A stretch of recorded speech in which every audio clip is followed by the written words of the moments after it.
You would not help. Not because you're a bad person, not because you don't care. You would stand there, doing nothing, while someone needed help, and you would feel completely justified. You'd assume someone else already called. You'd tell yourself you must be misreading the situation. You'd wait for someone else to move first, and while you were waiting, the person who needed help would stop needing it. This is not a character flaw. This is how your brain is built. In 1964, a woman named Kitty Genovese was stabbed to death outside her apartment building in Queens, New York. The attack lasted 35 minutes. 38 of her neighbors witnessed some part of it. Windows opened, lights came on. One man dragged a chair over to watch from his window. Not one person called the police until it was over. When the story broke in the New York Times, the public reaction was immediate and furious. Editorials called it a symptom of urban decay.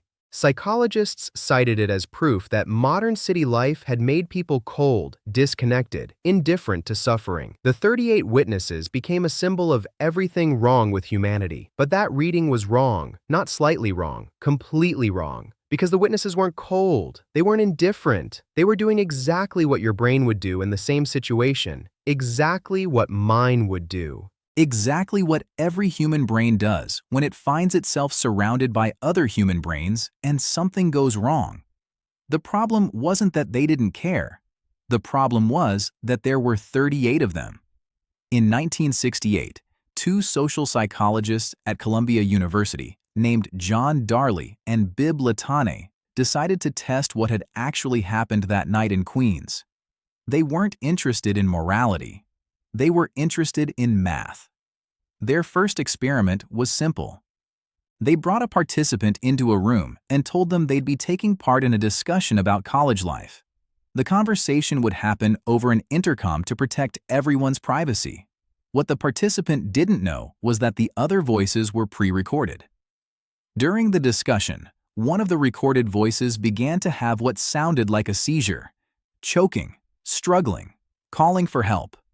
When the participant believed they were the only other person on the call, 85% of them left the room immediately to get help. Most of them moved within 60 seconds. When they believed there were two other people on the call, the response rate dropped to 62%. When they believed there were 5 other people listening, it fell to 31%. Same emergency, same sounds, same stakes.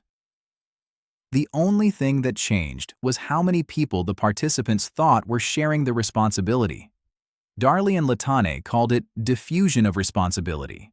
The more people present, the more each individual assumes that someone else will act. The burden gets divided by the number of people in the room until each individual's share becomes small enough to ignore.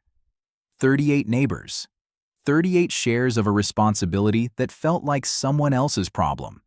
But diffusion of responsibility is only half of what happens. The other half is something Darley and Latane called pluralistic ignorance. And it is, in some ways, even stranger. When something ambiguous happens in public, a sound you can't quite place, a person slumped against a wall, a commotion 2 blocks away, your first instinct is not to act. Your first instinct is to look around and read the faces of the people nearby. You use other people as information. If they look calm, you conclude that whatever you heard probably wasn't serious. If they look alarmed, you move. The problem is that every single person in that crowd is doing the exact same thing at the exact same time. Everyone is looking at everyone else for a signal. And because everyone is trying to appear calm while they assess the situation, everyone reads the group as calm. The group collectively convinces itself that nothing is wrong. Not because nothing is wrong, because everyone is waiting for someone else to decide first. In 1970, Darley and Latane ran another experiment. They filled a waiting room with participants and began pumping smoke under the door. When a person was alone in the room, 75% of them reported the smoke within 2 minutes. When 3 strangers were placed in the room together, only 38% ever reported it. When 2 of the 3 were Confederates instructed to ignore the smoke and act normally, only 10% of real participants ever said anything. 10%. In a room filling with smoke. The other 90% sat there looking at the Confederates, concluding that if nobody else seemed worried, they probably shouldn't be either. Here is what makes this genuinely uncomfortable.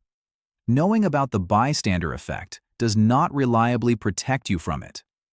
Researchers have run versions of this experiment on psychology students who had just finished studying the bystander effect in class. Students who could define diffusion of responsibility, explain pluralistic ignorance, and describe the Kitty Genovese case in detail.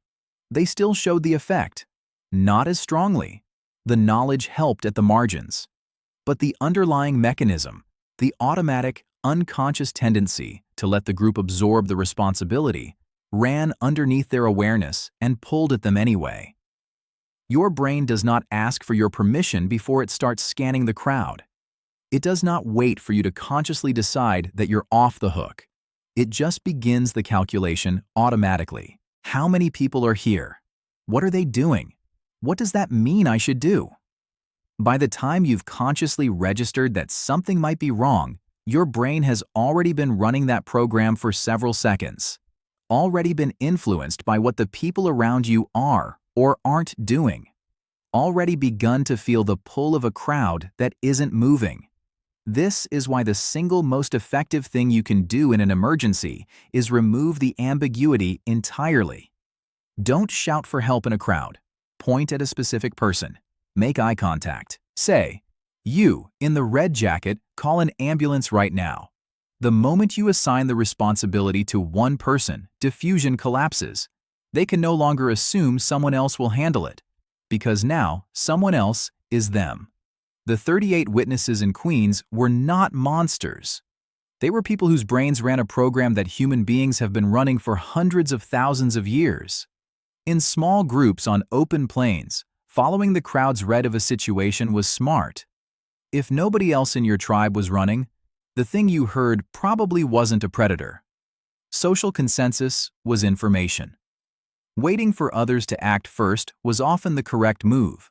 The problem is that the environment changed faster than the program did. A city of 8 million people is not a tribe of 30. The crowd is not your tribe. The strangers in the building are not people whose judgment you have any reason to trust. But your brain doesn't know that. It runs the old code in the new world and produces outcomes that look, from the outside, like indifference. They weren't indifferent. They were miscalibrated. And so are you. The Kitty Genovese case was later found to be more complicated than the original New York Times story suggested. Some witnesses did call. The number 38 was disputed. The details had been compressed and sharpened to make a cleaner story. But the effect Darley and Latani discovered in the wake of that story was real. It has been replicated dozens of times across different countries, different cultures, different emergencies. The crowd doesn't make you cruel. It just makes you quiet. And quiet, in the wrong moment, is its own kind of answer.